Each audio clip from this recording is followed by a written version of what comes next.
न्याय म्हणजे सत्याचा विजय. पण सत्य शोधायचं कसं? न्यायासाठीचा प्रवास सोपा आहे का? तुमच्या हक्कांची संपूर्ण माहिती आहे का? कायद्याचे गूढ उलगडणार, सत्य समजावून सांगणार तज्ञ वकील. महत्त्वाच्या कायद्यांपासून ते गुंतागुंतींच्या प्रकरणांपर्यंत स्पष्ट उत्तर, ठोस मार्गदर्शन. एक व्यासपीठ जिथे प्रत्येक प्रश्नाला मिळेल योग्य उत्तर.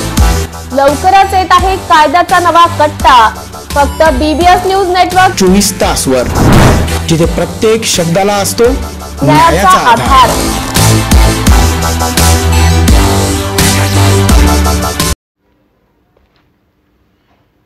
भारत पाकिस्तान युद्धाची परिस्थिती निवळली नाही. आमदार गोपीचंद पडळकर. धर्मवीर छत्रपती संभाजी महाराज यांच्या जयंतीच्या निमित्ताने धर्मवीर फाउंडेशन यांच्या कार्यक्रमाने हिंदू महासभेच्या कार्यक्रमाला नाशिकला आले. देवेंद्र फडणवीस बोलले ते योग्यच आहे. भारत पाकिस्तान युद्धाची परिस्थिती निवळली नाही. साठी मी नाशिक जयंतीच्या निमित्तानं श्री धर्मवीर छत्रपती संभाजी महाराज फाउंडेशन नाशिकच्या वतीनं जयंतीच्या निमित्तानं महाराजांना अभिवादन करण्यासाठी कार्यक्रम आयोजित केलेला आहे आणि त्या कार्यक्रमाचं निमंत्रण आणि हिंदू महासभा असा एकत्रित कार्यक्रम आहे. त्या कार्यक्रमासाठी मी नाशिकला आलोय. राज ठाकरे हे मुक्त विद्यापीठ आहे असं देवेंद्र फडणवीस बोलले. काय वाटते तुम्हाला? माझा साहेब बोलल्यानंतर परत काय त्यावर बोलणार? फडणवीस साहेबांची प्रतिक्रिया आल्याच्या नंतर ती 100% योग्यच असणार. त्याच्यावरती मी काय बोलणार? या सगळ्या दरम्यान गेल्या काही दिवसात असणार राज ठाकरे उद्धव ठाकरे एकत्र येणार अशा चर्चा सुरू असताना नंतरच्या काळामध्ये सुप्रिया सुळे आणि अजित पवार यांनी देखील एकत्र येण्याच्या बाबतच्या चर्चा सुरू झालेल्या आहेत. मात्र राऊतांनी याबाबत बघा, आता महत्वाचा विषय काय आहे, भारत पाकिस्तानची जी परिस्थिती आहे देशामध्ये 22 एप्रिल पासून अखंड देशाचं लक्ष एकाच विषयाकडे आहे की पाकिस्तानच्या बाबतीमध्ये काय होणार. त्यांनी ज्या पद्धतीनं 26-27 हिंदू पर्यटकांचा धर्म विचारून त्यांच्यावरती गोळीबार केला आणि त्याच्यानंतर अख्ख्या देशाचं लक्ष तिकडे लागलेलं आहे. त्यामुळं आजही ती परिस्थिती निवळलेली नाही आणि त्यामुळं माझ्यासारख्या कार्यकर्त्याला देश प्रथम आणि बाकीचे विषय नंतर अशी माझी भूमिका आहे. त्यामुळं आता राज्यामध्ये काय चालू आहे, कोण कुठं जाणार, कोण एकत्र येणार, तो विषय आत्ताच्या घडीला फार महत्वाचा आहे असं मला वाटत नाही. साहेब, खरं तर शरद पवार यांच्या भेटीसाठी महाविकास आघाडीचे प्रमुख नेते आज दिवसभरात पाहायला मिळते. हर्षवर्धन सपकाळ असेल काँग्रेसकडनं किंवा जयंत पाटील स्वतः असतील, दोन्ही राष्ट्रवादी एकत्र येण्याच्या ज्या हालचाली सुरू झाल्याचं पाहायला मिळते. काय एकंदरीत बघा, आपल्या मीडियाच्या माध्यमातूनच आम्ही हे सगळं बघतोय, ऐकतोय, पेपरमध्ये वाचतोय. आता अधिकृतपणे याच्यावरती शरद पवारच बोलू शकतील किंवा अधिकृत राष्ट्रवादी अजित पवार गटाच्या वतीनं सांगितलं जाईल की नेमकं काय चालू आहे. त्याच्यावरती मी भाष्य करणं, कारण मी त्या पार्टीचा पण नाही, मी त्या महाविकास आघाडीचा पण नाही, मी भारतीय जनता पार्टीचा कार्यकर्ता आहे आणि आमचे वरिष्ठ नेते या विषयामध्ये सविस्तरपणे तुमच्याशी बोलू शकतील. चल. नाशिक महानगरपालिका सार्वजनिक आरोग्य विभागाच्या वतीने जाहीर निवेदन. शहरात वाढत्या तापमानामुळे उष्माघात अर्थात हीट स्ट्रोक होण्याची शक्यता नाकारता येत नाही. अशा वेळी उपचार न केल्यास डिहायड्रेशनमुळे मृत्यू ओढवू शकतो. म्हणूनच वाढत्या तापमानात फार वेळ कष्टाची कामे करणे टाळावे. उष्णता शोषून घेणारे काळ्या किंवा भडक रंगाचे कपडे वापरू नये. पाणी भरपूर प्यावे. बाहेर जाताना गॉगल्स, टोपी, छत्री इत्यादींचा वापर करावा. मळमळ, उलटी, थकवा येणे, ताप येणे अशी उष्माघाताची लक्षणे आढळल्यास त्वरित डॉक्टरांचा सल्ला घ्या. नाशिक महानगरपालिका नाशिकच्या वतीने जनहितार्थ प्रसारित. सोलापूर शासकीय रुग्णालयाच्या कामात हलगर्जीपणा करणाऱ्या डॉक्टर आणि इतर कर्मचाऱ्यांवर कारवाईचा बडगा. शासकीय वैद्यकीय महाविद्यालयाचे अधिष्ठाता डॉक्टर संजीव ठाकूर ॲक्शन मोडवर. रुग्णालयातील OPD, IPDला अचानकपणे भेट देत कामात निष्काळजीपणा करणाऱ्या डॉक्टरांसह इतर कर्मचाऱ्यांची केली 1 दिवसाची वेतन कपात. शासकीय रुग्णालयामध्ये येणाऱ्या गोरगरीब रुग्णांना बाहेरची औषधे लिहून दिल्यास तात्काळ संबंधित डॉक्टर कर्मचाऱ्यांच्यावर कारवाईचा इशारा. वैद्यकीय अधिष्ठाता डॉक्टर संजीव ठाकूर यांची रात्री अपरात्री थेट वॉर्डात घुसून विविध समस्यांबाबत रुग्णांशी संवाद. रुग्णांना चांगल्या सुविधा मिळण्यासाठी बनवला ॲक्शन प्लॅन. येणाऱ्या काळात सातत्याने कारवाई सुरूच ठेवण्याचा अधिष्ठाता डॉक्टर संजीव ठाकूर यांचा इशारा. सर, आज शासकीय रुग्णालयामध्ये तुम्ही अनेक कर्मचाऱ्यांवर कारवाई केलेली आहे, नेमका काय प्रकार आहे? मी doctor Sanjeev Thakur, laparoscopy bariatric surgeon आहे. अधिष्ठाता म्हणून सोलापूर येथे कार्यरत आहे. बऱ्याच माझ्याकडे तक्रारी बऱ्याच दिवसापासून येत होत्या की सर्वप्रथम म्हणजे लोकांना प्रिस्क्रिप्शन बाहेर देतात ते पूर्णतः थांबवलेले. आम्हाला शासनाने जेवढे निधी मंजूर केला आहे आणि DPTसून त्यामुळे सगळी औषधी खरेदी नियमाने झालेली आहे आणि रुग्णांना मोफत औषधं मिळत आहेत. दुसरं, सिनियर डॉक्टर बघत नाहीत. त्यामुळे मी बरेचसे केस पेपर चेक केले. ज्या ठिकाणी त्यांच्या नोट्स त्यांनी बघितल्या नव्हत्या कंपल्सरी केलं, त्यांना आज विनावेतन केलेलं आहे. नर्सेस लोकांनी नर्सिंग केअर चांगली केली नव्हती, त्या फार ॲरोगंट वागतात. त्यांना समज दिलेली आहे, बेडशीट बदलायला लावलेले आहे, नंतर रुग्णांना हॉस्पिटलचे कपडे द्यायला लावलेले आहे. त्यामुळे आणि ते माझ्यासमोर करतात, दॅट इज ऑल रेकॉर्डेड, आणि त्यांना पण विनावेतन केलेलं आहे. सगळ्यात महत्त्वाचं म्हणजे कॅज्युअलिटीमध्ये जे ज्युनियर रेसिडेंटवर ताण यायचा, प्रत्येक ठिकाणी JR1 जायचा. कॅज्युअलिटी JR1 जाईल, ट्रॉमामध्ये JR1 जाईल, ICU JR1 जाईल, सगळं JR1 करेल. तर मी JR लोकांना कॅज्युअलिटी ड्युटीमध्ये ऑफ केले. तिथे फक्त सिनियर डॉक्टर राहतील, म्हणजे MD MS क्वालिफाईड आहे. म्हणजे रुग्णांना गोल्डन पिरियडमध्ये वेळेवर क्वालिफाईड चांगल्या लोकांना, तज्ज्ञ लोकांना ट्रीटमेंट मिळेल. म्हणजे नक्कीच तो जीव वाचेल. कारण पहिल्या 2 तासामध्ये ट्रीटमेंट मिळाली पाहिजे आणि त्याला क्वालिफाईड लोक म्हणजे सर्जरी, मेडिसिन, ऑर्थो आणि ॲनेस्थेटिक्स पोस्ट एमडी लोक तिथे काम करतील. आणि सगळ्यात शेवटी म्हणजे ॲम्ब्युलन्स 10 वेळा सांगून आज मी 3 डॉक्टरांची नेमणूक केलेली आहे. त्यांना सांगितलं की तुमचं काम आहे की कॅज्युअलिटीमधून वॉर्डात जायला तो ॲम्ब्युलन्समध्येच जाईल, त्याला बाय रोड शिफ्ट करणार नाही. आणि नाही तर या सगळ्यांवर कार्य आज मी साधारणतः 21 लोकांवर कारवाई केलेली आहे. 21 लोकांना मी विनावेतन केलेलं आहे. असं जर मला वारंवार, आणि रोज मी 9ला राहून घेतो, रोज सकाळी 9ला राहून घेतो. 7 दिवसाचा साप्ताहिक प्रोग्राम केला आहे की 7 दिवसात भाऊ किती इम्प्रूव्हमेंट होते. जर जे शासकीय कर्मचारी ऑन ड्युटी काम करणार नाहीत, जी रुग्णसेवा ज्याच्याने कोलमडेल, रुग्ण दगावू शकतो, अशा लोकांवर तातडीने कारवाई केली जाईल. या कर्मचाऱ्यांपैकी किती डॉक्टर्स याच्यामध्ये आहेत? साधारणतः 11 ते 12 डॉक्टर्स आहेत, 7 ते 8 नर्सेस आहे आणि 3 वर्ग 4 कर्मचारी आहेत.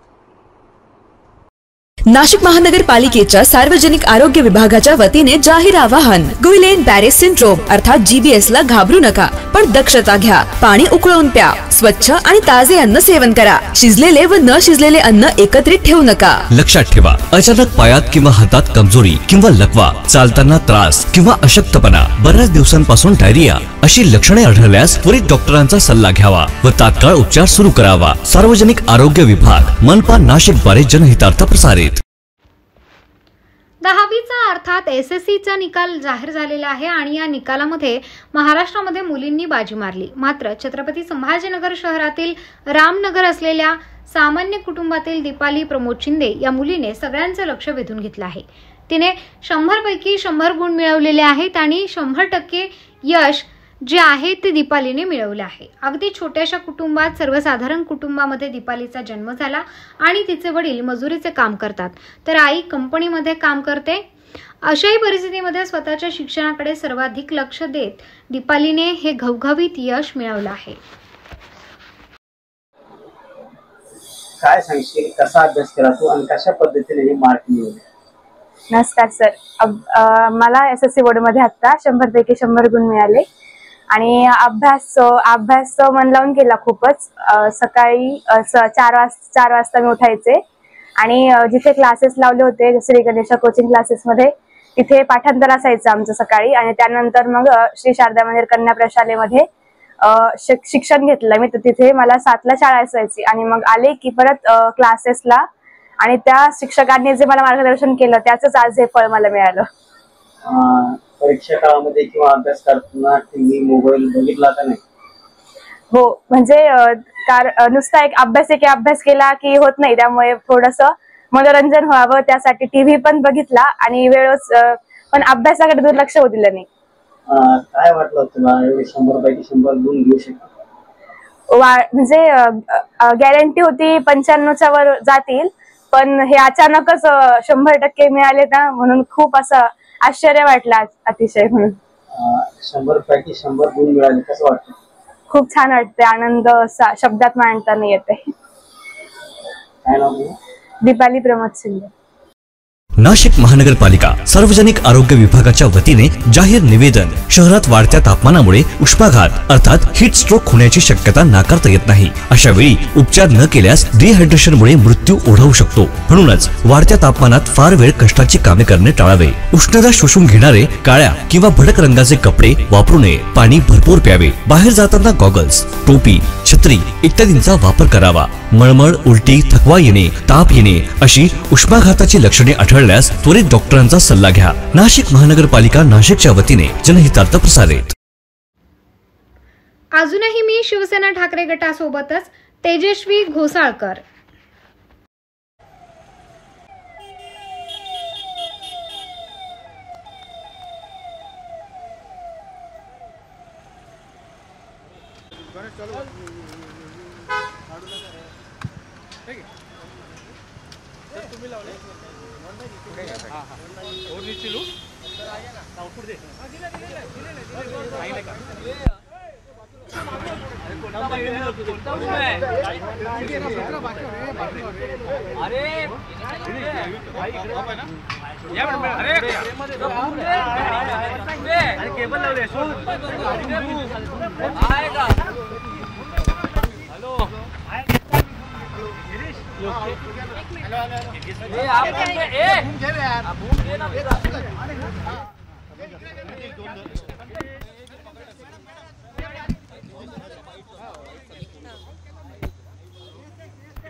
तुम्ही भेट घेतली उद्धव ठाकरेंची, तुमची समजूत करण्यात त्यांना यश मिळाले का? काय भूमिका असणार आहे तुमची? आत्ताच उद्धव साहेबांची मी भेट घेतली. त्यांनी मला बोलवलं होतं आज. आमचे बोलणं झालेलं आहे. माझ्या समस्या आहेत त्या मी त्यांच्याशी मांडलेल्या आहेत. त्याचं आता उत्तर मिळालेलं आहे आणि त्याची म्हणजे काही आहेत प्रश्न, त्याची समस्या अजून आहेतच. त्याची अपेक्षा करते की ते मला लवकरात लवकर उत्तर देतील. त्याच्यावरून ठरवेन की काय डिसिजन घ्यायचं आहे. अजून असं काहीही मी निर्णय घेतलेला नाही आहे. अजूनही मी ठाकरे साहेबांबरोबरच आहे आणि मी अजून काही गद्दारकी केलेली नाही आहे. तेजस्वी मॅम, तुम्ही असं म्हणतात की मी अजून निर्णय घेतलेला नाही, पण तुम्हाला भाजपकडून पक्षप्रवेशा संदर्भात काही विचारणा झाली नाही? ते मी नाही सांगू शकत, पण एवढंच आहे की तुम्ही पत्र राजीनामा दिल्यानंतर तुम्हाला चर्चेला बोलवलं, एवढे दिवस बोलवलं नाही, ती नाराजी होती का चर्चेला? नाही, मी पत्र हे विभाग प्रमुख आणि विभाग संघटकांना दिलं होतं. मला असं वाटलं की खालच्या लेवलला हे सगळं सॉर्ट आउट होईल, पण ते झालं नाही. त्यामुळे इथे यावं लागलं. निवडणुकी वेळेसच या सगळ्या नाट्याला सुरुवात झाली होती. तुम्ही स्वतः इच्छुक होतात विधानसभा निवडणूक लढवण्यासाठी?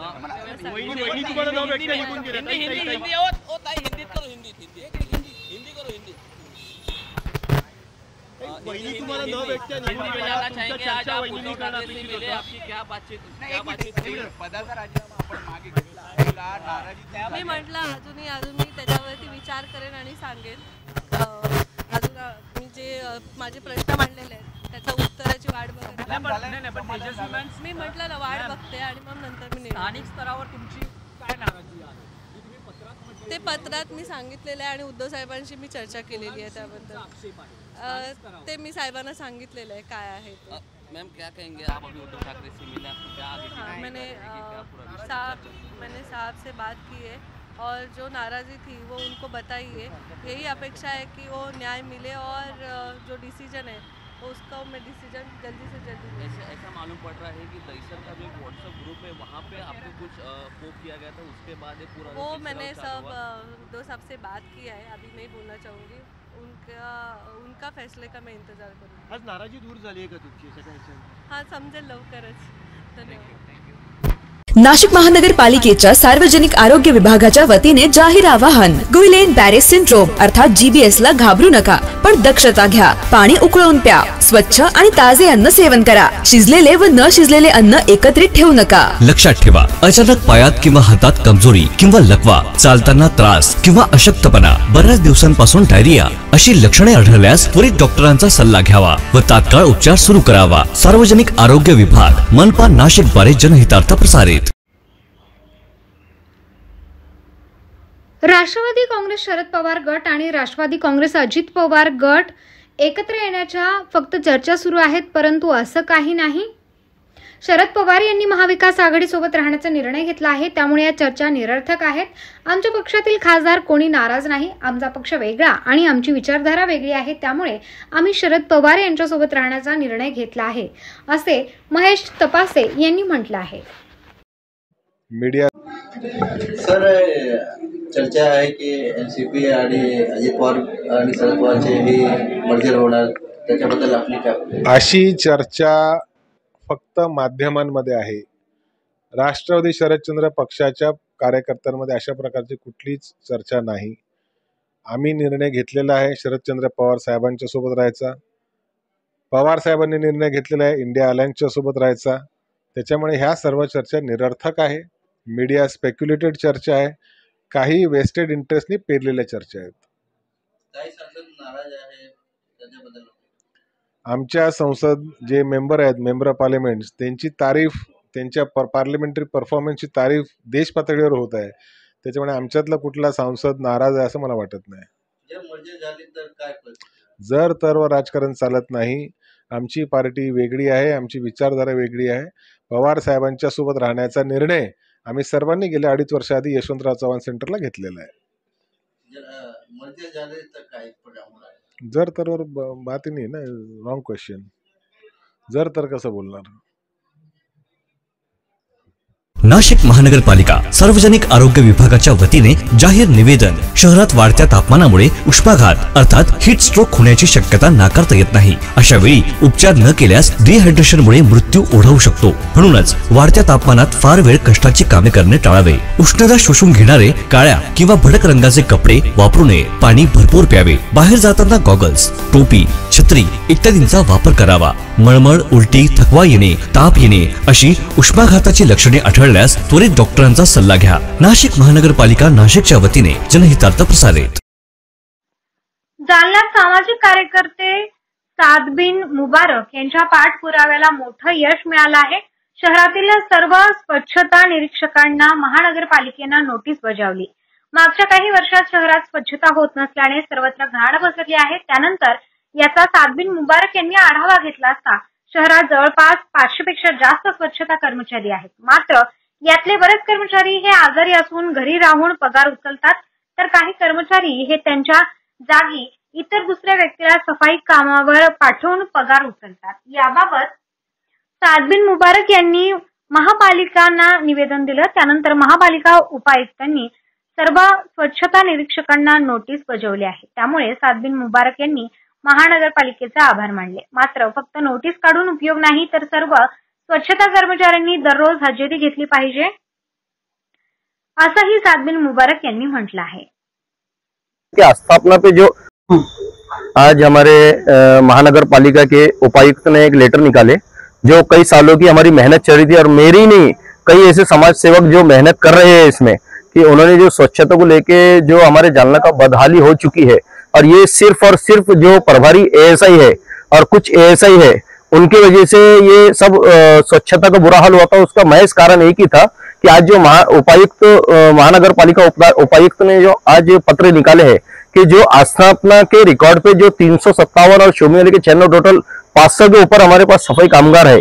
अगरचे ये पूरे सफाई कामगार अगरचे जालना में सफाई 1 घंटा भी करते हैं तो हमारे जालना का स्वच्छता में 1 नंबर पे नाम आएगा.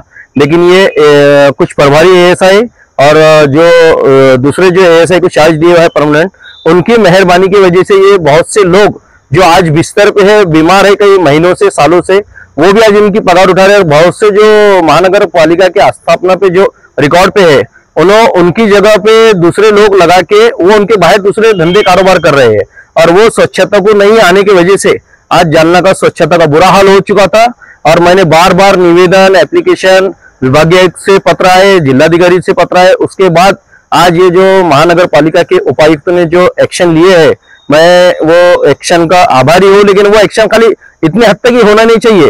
ये पूरे 500 से जो लगभग हमारे जो सफाई कामगार है, तो इनको रोज इनकी अटेंडेंस लेके इनके ये कौन से नाली पे काम करते हैं. और शोमी वाले की भी एक सबसे बड़ी इसमें लापरवाही हो रही है. उनको स्क्वायर फीट पे काम दिया हुआ है, लेकिन शोमी वाले की भी खाली बिल उठ रहे हैं यहाँ से. ये इसमें भी एएसआई और उनके वरिष्ठ अधिकारी का बहुत बड़ा हाथ है। और जो आस्थापना ने जो आज पत्र निकाला है, ये खाली पत्र से काम नहीं चलेगा, इस पे कल से इन पे कार्रवाई होना चाहिए। क्या पत्र में क्या दिए? पत्र में उन्होंने यही दिए है कि अगर से हमको मतलब हमारे निर्देशना से मतलब आ गया करके कि महानगर पालिका के जो 500 से ऊपर जो सफाई कामगार है शोमी वाले के और आस्थापना के रिकॉर्ड पे मिला के, तो उसमें समझ में उनके मतलब नजर में आ चुका है कि बहुत से लोग दूसरी उनकी जगहों पे दूसरे लोग काम को लगाए हैं और वो उनके समझ में आ रहा है, यही बहुत बड़ी बात है। और कई सालों से मेरे से कई समाज सेवक इसमें मेहनत कर रहे हैं और मैं और समाज सेवक से निवेदन करूंगा कि बढ़ चढ़ के इसमें आगे बढ़े। तो हमारे जो पंत प्रधान है नरेंद्र मोदी, उनका जो सपना है स्वच्छ भारत का, तो हमारे जालना से हम शुरुआत करते हैं। और इसमें जो एएसआई है, प्रभारी एएसआई को जो चार्ज दिया गया है, यहाँ पे 2 एएसआई अभी अर्हता प्राप्त है, जिसमें अमजद भाई और नरेंद्र दाभाड़े, इनको ये चार्ज तुरंत, ये प्रभारी जो एक प्रभारी एएसआई के पास 3-3 चार्ज है, इनका चार्ज तुरंत इनको निकाल कर जो एएसआई की पगार ही उठा रहे कितने सालों से, इन्होंने शासन की फसवणूक करे, इन पे शासन की फसवणूक का निलंबित करके गुना दाखिल करना चाहिए। इन्होंने आज तक जो भी पगार उठाए। सातबिन मुबारक, सामाजिक कार्यकर्ता। नाशिक महानगरपालिकेच्या सार्वजनिक आरोग्य विभागाच्या वतीने जाहीर आवाहन, गुइलेन बॅरे सिंड्रोम अर्थात GBS ला घाबरू नका, पण दक्षता घ्या, पाणी उकळून प्या, स्वच्छ आणि ताजे अन्न सेवन करा, शिजलेले व न शिजलेले अन्न एकत्रित ठेवू नका। लक्षात ठेवा, अचानक पायात किंवा हातात कमजोरी किंवा लकवा, चालताना त्रास किंवा अशक्तपणा, बऱ्याच दिवसांपासून डायरिया अशी लक्षणे आढळल्यास त्वरित डॉक्टरांचा सल्ला घ्यावा व तात्काळ उपचार सुरू करावा। सार्वजनिक आरोग्य विभाग, मनपा नाशिक द्वारे जनहितार्थ प्रसारित। कोल्हापूर येथील महालक्ष्मी मंदिरामध्ये भाविकांना पारंपरिक ड्रेस कोड लागू करण्यात आला आहे। अशाच प्रकारचा ड्रेस कोड पंढरपूरच्या विठ्ठल मंदिरात येणाऱ्या भाविकांना लागू करावा अशी मागणी आता वारकरी संप्रदायाकडून करण्यात येत आहे। पारंपरिक पोशाखाची पूर्णपणे मंदिरात सक्ती असावी। कोल्हापूरच्या महालक्ष्मी मंदिराची पश्चिम महाराष्ट्र देवस्थान समिती व पंढरपूरची विठ्ठल मंदिर समिती अशा दोन्ही समित्या महाराष्ट्र शासनाच्या आहेत। अशा परिस्थितीत पंढरपूरच्या मंदिरात पारंपरिक ड्रेस कोड लागू करावा अशी मागणी वारकरी संप्रदायाकडून होत आहे। रुक्मिणी मंदिर समितीने नुकतंच पश्चिम महाराष्ट्र देवस्थान अर्थात महालक्ष्मी देवस्थान कोल्हापूर ज्योतिबा यांनी भाविकांसाठी ड्रेस कोड लागू केलेला आहे की भारतीय संस्कृतीचा पेहराव संपूर्णपणे असल्याशिवाय दर्शनाला सोडलं जाणार नाही। हा अतिशय त्या ठिकाणी स्वागतार्ह निर्णय आहे। मंदिरं ही हिंदू संस्कृतीचं या ठिकाणी प्राबल्य असणारे ठिकाण आहे। येणाऱ्या भाविकांनी हिंदू संस्कृतीचा आदर राखत त्या पद्धतीनंच पारंपरिक पोशाखात भगवंताच्या दर्शनाला जाणं अपेक्षित आहे। पंढरपूरच्या क्षेत्रामध्ये देखील अशा पद्धतीचा निर्णय श्री विठ्ठल रुक्मिणी मंदिर समितीने लवकरात लवकर घ्यावा अशी वारकरी संप्रदायाच्या वतीनं आमची आग्रहाची मागणी असणार आहे। येणारा वारकरी जरी पारंपरिक पोशाखात येत असला तरी एरवी येणारा भाविक पारंपरिक पोशाखात बऱ्याच वेळेला येत नाही, त्या भाविकांना सुद्धा पारंपरिक पोशाखाची सक्ती असणं गरजेचं आहे। नाशिक महानगरपालिका सार्वजनिक आरोग्य विभागाच्या वतीने जाहीर निवेदन, शहरात वाढत्या तापमानामुळे उष्माघात अर्थात हीट स्ट्रोक होण्याची शक्यता नाकारता येत नाही। अशा वेळी उपचार न केल्यास डिहायड्रेशनमुळे मृत्यू ओढवू शकतो। म्हणूनच वाढत्या तापमानात फार वेळ कष्टाची कामे करणे टाळावे। उष्णता शोषून घेणारे काळ्या किंवा भडक रंगाचे कपडे वापरू नये। पाणी भरपूर प्यावे। बाहेर जाताना गॉगल्स, टोपी, छत्री इत्यादींचा वापर करावा। मळमळ, उलटी, थकवा येणे, ताप येणे अशी उष्माघाताची लक्षणे आढळल्यास त्वरित डॉक्टरांचा सल्ला घ्या। नाशिक महानगरपालिका नाशिकच्या वतीने जनहितार्थ प्रसारित। अमरावती जिल्हा सामान्य रुग्णालय येथे दुपारी 1 ते 1:30 वाजता विद्युत खंडित झाला। त्यामुळे गरमीमुळे रुग्णालयातील भरती रुग्ण तसेच सोबत असलेल्या नातेवाईकांचे चांगलेच हाल झाल्याचे चित्र पाहायला मिळाले। दुपारी 4:30 वाजेपर्यंत देखील रुग्णालयातील वीज पुरवठा सुरळीत झाला नाही। रुग्णालयातील वॉर्ड क्रमांक 5 हा बाल रुग्ण विकास असून येथे भरती चिमुकल्यांना सांभाळताना पालकांना चांगलाच मनस्ताप सहन करावा लागत आहे। लहान मुलांना रुग्णालयाच्या बाहेर दिसून येते। जिल्हा सामान्य रुग्णालयात जनरेटर असताना सुद्धा वीज पुरवठा खंडित आहे। रुग्णालयातील विजेचा लपंडाव कायमचा केव्हा थांबणार असा प्रश्न पुन्हा एकदा उपस्थित होत आहे। किसनराव येवत्तो अंजनगाव सुरजी, माझे भावसासरे प्रवीण विनायकराव नाथे। आम्ही इथं कमीत कमी नाही तर 11:30 वाजतापासून आहो। नाही भरती बरं लाईटच नाही तुमच्या इथं। हो नाही इथं 1 वाजतापासून 1 वाजता लाईट नाही आहे, त्यामुळं आम्हाला प्रॉब्लेम चालला, आम्ही बाहेर बसलो होतो. ट्रीटमेंट चालू केली त्यांनी. गरमी होत आहे ना पेशंटला, आम्हालाही गरमी होत आहे, त्यांनाही पण गरमी होत आहे. नाशिक महानगरपालिका सार्वजनिक आरोग्य विभागाच्या वतीने जाहीर निवेदन. शहरात वाढत्या तापमानामुळे उष्माघात अर्थात हीट स्ट्रोक होण्याची शक्यता नाकारता येत नाही. अशा वेळी उपचार न केल्यास डिहायड्रेशनमुळे मृत्यू ओढवू शकतो. म्हणूनच वाढत्या तापमानात फार वेळ कष्टाची कामे करणे टाळावे. उष्णता शोषून घेणारे काळ्या किंवा भडक रंगाचे कपडे वापरू नये. पाणी भरपूर प्यावे. बाहेर जाताना गॉगल्स, टोपी, छत्री इत्यादींचा वापर करावा. मळमळ, उलटी, थकवा येणे, ताप येणे अशी उष्माघाताची लक्षणे आढळल्यास त्वरित डॉक्टरांचा सल्ला घ्या. नाशिक महानगरपालिका नाशिकच्या वतीने जनहितार्थ प्रसारित. छत्रपती संभाजीनगर शहरात छत्रपती संभाजी महाराज यांच्या जयंतीनिमित्त रॅलीचं आयोजन करण्यात आले होते. या रॅलीला आमदार संजय केळकर यांनी झेंडा दाखवून सुरुवात केली. धर्मासाठी कसं जगावं, धर्मासाठी कसं मरावं व खऱ्या अर्थाने दख्खनच्या या पावनभूमीत रक्तरंजित इतिहास ज्यांनी निर्माण केला आणि मुघलांना काढण्याचे काम केले, त्या छत्रपती संभाजी महाराजांच्या विचारांची ही चेतना रॅली आज संपूर्ण शहरात काढण्यात येणार असल्याची माहिती आमदार संजय केनेकर यांनी दिली.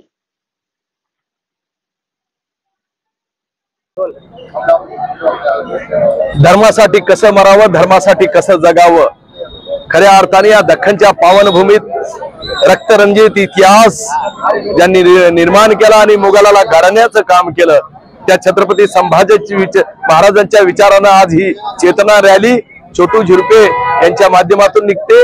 त्याबरोबर आज रॅलीच्या उद्घाटनाला खऱ्या अर्थाने आमचे मित्र शिवसेनेचे शहर जिल्हा प्रमुख बाळूभाऊ थोरात, बंडूभाऊ, सर्व मंडळी, निलेश शिंदे आणि सर्व दीपक ढाकणे, सर्व आमचे कार्यकर्ते आणि छोटूची सर्व फौज ही मनामनात चेतना जागण्यासाठी खऱ्या अर्थाने धर्म या धर्माचं रक्षण आणि हिंदू संस्कृतीचे ज्या पावलखुणा मोगलांनी नष्ट करण्याच्या भूमिका ठेवल्या होत्या त्याला मातीत गाडण्याचं काम या दख्खनच्या भूमीत झालं आणि ती पवित्र भावना घेऊन ही रॅली निघते आणि मी त्यामुळं या रॅलीच्या निमित्ताने सगळ्यांना शुभेच्छा देतो.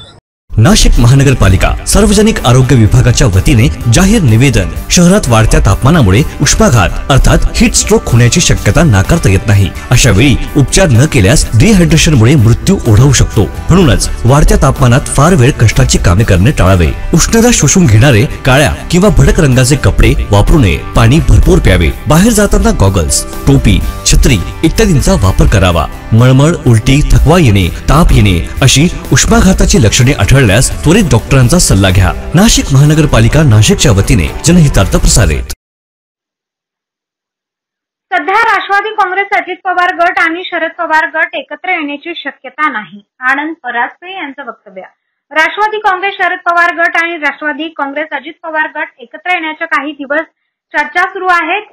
आम्ही सध्या राष्ट्रवादी काँग्रेस, अजित पवार गटात अजित पवार यांच्या नेतृत्वात काम करत आहोत. कार्यकर्ते, पदाधिकाऱ्यांनी अजित पवार यांचं नेतृत्व स्वीकारलं आहे. ज्या काही बातम्या सुरू आहेत असा कोणताही प्रस्ताव शरद पवार गटाकडून आलेला नाही. जेव्हा असा प्रस्ताव त्यांच्याकडून येईल त्यावेळी राष्ट्रवादी काँग्रेस पक्षाचे राष्ट्रीय अध्यक्ष अजित पवार, कार्याध्यक्ष प्रफुल्ल पटेल, प्रांताध्यक्ष सुनील तटकरे आणि कोर कमिटीतील सदस्य बसून निर्णय घेतील. मागील काही दिवसापासून राष्ट्रवादी काँग्रेस पार्टी आणि राष्ट्रवादी काँग्रेस पार्टी शरदचंद्र पवार गटाचं विलिनीकरण होणार अशा प्रकारच्या बातम्या ह्या प्रसारमाध्यमांमध्ये चालू आहेत. राष्ट्रवादी काँग्रेस पार्टी माननीय राष्ट्रीय अध्यक्ष अजितदादा पवार साहेबांखालती एक वेगळी राजकीय भूमिका आम्ही 2 जुलै 2023 रोजी घेतली आणि माननीय अजितदादा पवार साहेबांचं नेतृत्व मान्य करून राज्यातील अनेक लोकप्रतिनिधी, संघटनेत काम करणारे पदाधिकारी, कार्यकर्ते यांनी अजितदादांचं नेतृत्व स्वीकारलं. गेल्या काही दिवसांपासून ज्या बातम्या सुरू आहेत की दोन्ही राष्ट्रवादी एकत्रित येणार अशा प्रकारचा कुठलाही प्रस्ताव हा राष्ट्रवादी काँग्रेस पार्टी शरदचंद्र पवार गटाकडनं आलेला नाही. जेव्हा केव्हा अशा प्रकारचा प्रस्ताव त्यांच्याकडनं येईल त्यावेळेला राष्ट्रवादी काँग्रेस पार्टीचे आमचे राष्ट्रीय अध्यक्ष माननीय अजितदादा पवार साहेब, कार्याध्यक्ष खासदार प्रफुल्लभाई पटेल साहेब, प्रांताध्यक्ष खासदार सुनीलजी तटकरे साहेब आणि कोर कमिटीमधील आमचे सदस्य ज्येष्ठ नेते मग छगन भुजबळ साहेब असतील, दिलीपराव वेळसे पाटील साहेब असतील, हसन मुश्रीफजी असतील, ही कोर कमिटी बसेल, त्या प्रस्तावावर विचार करेल आणि मग काय तो निर्णय घेतला जाईल. पण सध्या तरी कुठल्याही प्रकारचा प्रस्ताव त्यांच्याकडनं आला नाही. त्यामुळे नजीकच्या काळामध्ये अशा प्रकारचं दोन्ही पक्षांचं विलनीकरण होईल, एकत्रित येईल अशी स्थिती नाही. आणि ज्या ज्या लोकांना महाराष्ट्रामध्ये राष्ट्रवादी काँग्रेस पक्षाचे आमचे राष्ट्रीय अध्यक्ष माननीय अजितदादा पवार साहेबांचं नेतृत्व मान्य असेल आणि ते मान्य करून पक्षामध्ये कोणाला जर प्रवेश करायचा असेल तर आम्ही त्यांचं पक्षामध्ये स्वागतच करतो.